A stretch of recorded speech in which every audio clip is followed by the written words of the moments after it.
This is Unit 2 for Measurement, Part 1 Notes. By the end of the unit, you should be able to express and manipulate chemical quantities using scientific notation, know the difference between accuracy and precision, calculate percent error, express and manipulate chemical quantities using significant figures, and as always, use tables and graphs to infer, predict, and conclude. Scientific notation, this is used to express very large and very small numbers.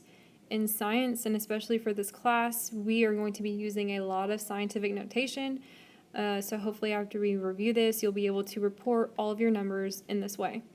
As you can see, the scientific notation is going to include a coefficient and an exponent that we have to determine.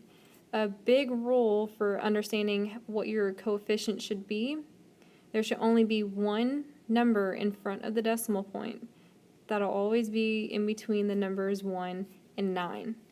The reason why we don't use 10 is because now we have the decimal point with two numbers in front of it, and as always, we should be able to move the decimal one more time to the left.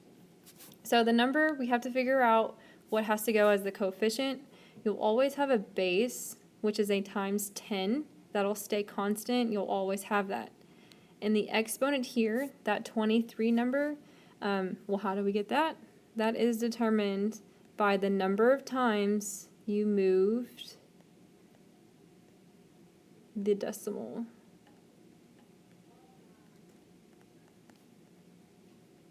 So if I move my decimal 23 times, that's where my exponent comes from. And if you look to the right, we have a couple of practice examples where we have 7, 5, and about 1, 2, 3, 4, 5, 6, 7, 8 zeros after that. That's a very large number, and you should never have that written on anything that you do in here. So how do we determine, okay, let's write this number in scientific notation? Well, I have an understood decimal at the very end of that first number, and I need to move my decimal all the way to where there's only one number, which is a 7, in front of that decimal. So my coefficient would be 7.5 times 10 to the exponent. Well, the exponent comes from how many times you move the decimal. So if we move our decimal 1, 2, 3, 4, 5, 6, 7, 8, 9 times, that would be my exponent. It's a positive exponent because it's a very large number. Large numbers have positive exponents. But very small numbers, you have to look at the second problem because we have about 10 zeros in front of that 5. We never want to report a number like that, so I need to move the decimal that's at the very front to right behind that 5 because I need to follow the rule where there's only one number in front of that decimal. So my coefficient would be 5 times 10 to the, we move the decimal 1, 2, 3, 4, 5, 6, 7, 8, 9, 10, 11 times. But because it's a very small number, small numbers will have negative exponents. So large numbers have positive exponents, while small numbers have negative exponents.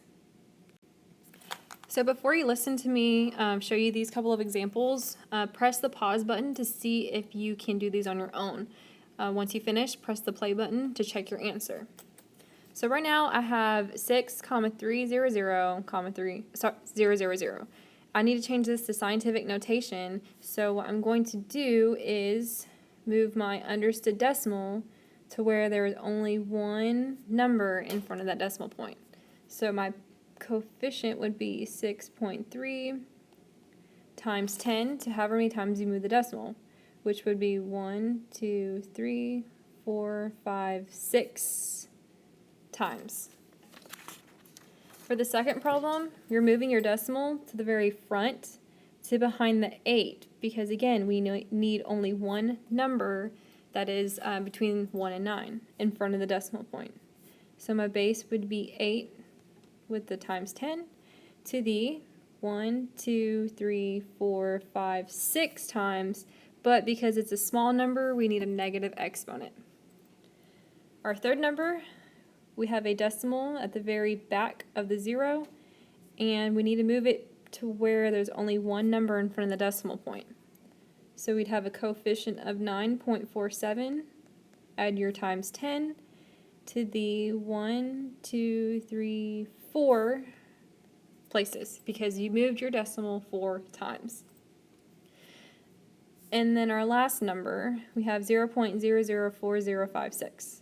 My decimal needs to be moved to where there's only one number in front of the decimal point, so my coefficient would be 4.056, add your times 10 to the 1, 2, 3, but because it's a small number, we need a negative exponent. Another concept in chemistry deals with accuracy and precision, and we use this a lot when we're talking about measurements, especially with laboratory equipment. A measurement is defined as a quantity that has both a number and a unit. Example, you are 65 inches tall. If you tell me you're a 65, I would ask you, okay, what? Are you 65 years old? Is that how much you weigh? Is it how tall you are? You tell me. So every time you have a number written down, you need to have a unit after it. Accuracy is defined as a measure of how close a measurement is to the actual or true value, while precision is a measure of how close a series of measurements are to one another. That deals with your technique. How many times can you go into the lab and measure out 3 grams of your solid? If you can measure out 3 grams every single time, then that means you're very precise. We can relate accuracy and precision to something that occurs on a daily basis. There's professional dart throwers, and if you've ever played the game darts, you would want to always make sure that you hit the bullseye, which is right in the middle. So that is your target. That is where you want to hit. So if player A is hitting the target every single time, that means he is very accurate because he is hitting his actual target. If you look at player B, is he hitting the target? No, he's nowhere close to that target. So he would be not accurate. While the last person, or player C, again, he's nowhere near that target. So he is not accurate as well. Okay, let's talk about precision. Did the person or player A, did he hit the target every single time? Yes, he did. So is this first player precise? He is very precise because all his throws are in the same spot. Going to player B, did he hit the same spot every single time? Yes, he did. So that also means he is precise. And then the last person, his throws are all over the place. So is he precise? No. So wrapping it up, player A hit the target and he hit it every single time. So he is both accurate and precise. Player B, he hit the same spot every single time, but he did not hit the target. So his throws are precise, but they are not accurate at all. And then player C was just all over the place. His throws were everywhere, and he wasn't even near the target. So he is neither precise nor is he accurate. So we can relate accuracy and precision to actual lab equipment now. So for example, let's say we want to measure out water in a graduated cylinder. And let's say we're trying to get 5 milliliters. So that is our goal. Our actual amount that we need to measure out is 5.00 milliliters. So looking at the first group, we have 5.50, 6.14, and 3.15. Those are not even same or not even close to 5. We have 5.5 here, but then we have a 6 and we have a 3. So he is not accurate because he's not getting the 5. So it's accurate. He's not accurate.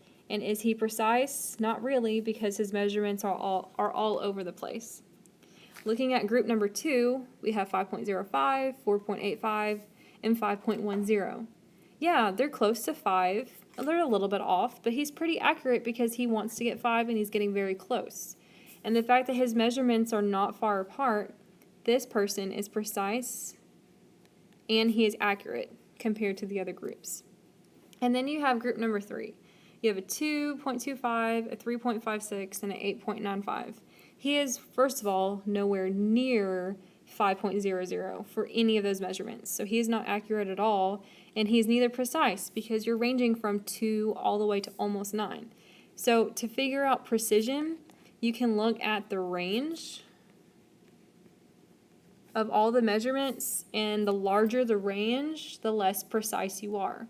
The smaller the range, like in group 2, he's pretty precise, and it's around 5, so group number 2 would be more accurate as well. So for the majority of labs, we will be determining our own error.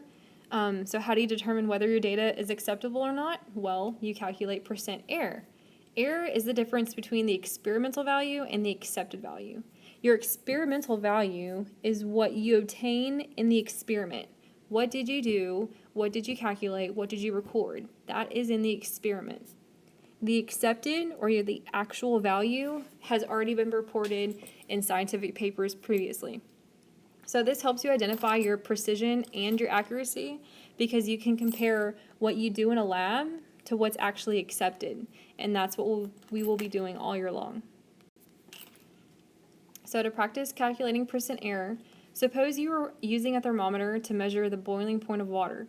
Your thermometer reads 99.2 degrees Celsius. The known value of water boiling is at 100 degrees Celsius. Calculate the percent error. So I'm going to write my formula down. So this is percent error. That's going to be equal to, this is what is known as the absolute value, experimental minus accepted over accepted, times 100%. So your experimental value is what you experimentally determined, which was that 99.2. So I'm going to have 99.2 minus 100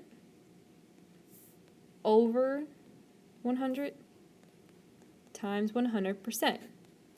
So I'm going to erase some of this at the top so I can go back and write it down.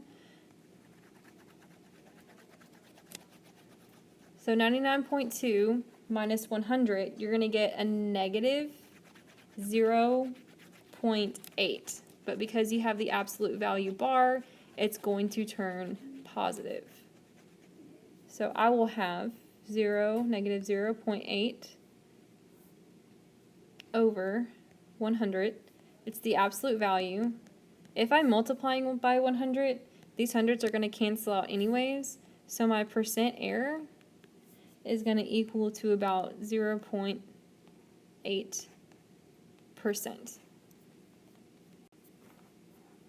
Okay, so how do we know how to report our experimental values? Well, we can look at a thing called significant figures. Why would significant figures be important? Well, let's go down to this example real quick. Would you ever see something noted as 5.002467585236 feet tall? No, we would not. So we need to use the appropriate amount of numbers or significant figures that represents our precision of a measurement. So significant figures is defined as it indicates the precision of a measurement by reporting all of the numbers that are known plus the last digit that is estimated. So if you go back to 99.2 degrees Celsius, well, how do we know it wasn't 99? What if it was 99.20? Or is it 99.21? How do we know? Well, we need to use the appropriate amount of significant figures that is based on the instrument. So you figure out what you do know, and then you always add a level of uncertainty at the very end. So the last number that's always written is your uncertainty value. There are rules for determining the number of significant figures whenever we are performing calculations or writing numbers down for a lab report or a worksheet. From here on out, every answer that you write down needs to be in the correct amount of significant figures. So the first rule is every non-zero digit, so that's any number between 1 and 9, in a reported measurement is assumed to be significant. So looking at the first example, 24.7, they are all non-zeros, meaning they are not a zero. So this number has 3 significant figures. Rule number 2, Zeros appearing between non-zero digits are significant. So if you look at the zeros between the 5 and the 9, the zeros are significant in this case. So we have a total of 4 significant figures because the 5 and the 9 are automatically significant. Rule number 3, the leftmost zeros appearing in front of the non-zero digits are not significant. So if you see any zeros in the front and there is no non-zero number in front of it, they are all insignificant. Therefore, it makes this number only have 3 sig figs. And if you haven't caught on yet, the rules for significant figures are pretty much all about zeros, because the first rule says every non-zero digit is significant. So anytime you see a number between 1 and 9, that's automatically a sig fig. However, we need to figure out the zeros. Rule number 4, zeros at the end of a number and to the right of a decimal, they're always significant. So compare this to rule number 3. Anything that was in the front, they were non-significant. However, something to the right, and it's after or to the right of a non-zero number, they are significant. They're always significant. So this number, counting the non-zeros, 4 and 5, there are a total of 4 sig figs because those zeros are significant. Rule number 5, zeros at the rightmost end of a measurement that lie to the left of an understood decimal point are significant only if they represent known measured values. To better explain this one, let me write down 55,000 without a decimal purposely written, and then we have a decimal that is purposely written. If you have an understood decimals, these numbers are non-significant, or those zeros are non-significant. So the first number, 55,000 without a decimal, only has 2 sig figs. However, 55,000 with a purposely put decimal, all these zeros are significant, making it 5 significant figures total. Counted numbers and exact conversion factors have an infinite number of significant figures. That's rule number 6, meaning if you ever have a conversion factor in a problem, we do not take into account the numbers or the amount of sig figs in those specific conversion factors. Because they have an infinite number, we would not be able to get any good information from that. Okay, so let's practice identifying the number of significant figures in the following problems. So right now you should press pause, try to practice these examples, then press play to check your answer. The first problem, 123, and that's a little m for meters. How many significant figures are there? Well, following rule number 1, every number that's a non-zero is significant. So I have 3 total sig figs. Looking at the second problem, 40,506. Well, anything that is non-zero is significant, so my 4, 5, and 6 are significant. My zeros, following the second rule, are in between non-zero numbers, making both of those zeros significant. So I have a total of 5 sig figs in that value. The next problem, 9.800 times 10 to the 4th power. I want you guys, every time you see the times 10, just scratch it off, because that does not help you identify the total amount of sig figs. We have to look at the coefficient. So 9.800, using our rules, the 9 and the 8 are significant, and the zeros, these are both to the right of non-zero numbers and to the right of a decimal. That is using rule number 4. This makes all the numbers in this value significant. So we have a total of 4 sig figs. 22 meter sticks. They're all non-zeros, 2 sig figs. Look at the next problem. We have zeros in front, zeros in between, and zeros behind. Following rule number 3, anything in the front that does not have a non-zero number in front of it is automatically insignificant. The 7 and the 8 are significant because they are non-zeros. This 0 is significant because it's in between two non-zero numbers. And then this last 0 is also significant because it's to the right of a decimal and to the right of a non-zero number. So we have 1, 2, 3, 4 total amount of sig figs. This last one, 98,000. There's an understood decimal, so that makes all of these zeros non-significant. So we have 2 total sig figs in our final answer. So in chemistry, we do a lot of math. So if you ever multiply or divide numbers, we need to follow a set of rules to help us determine how many sig figs should be in our final answer.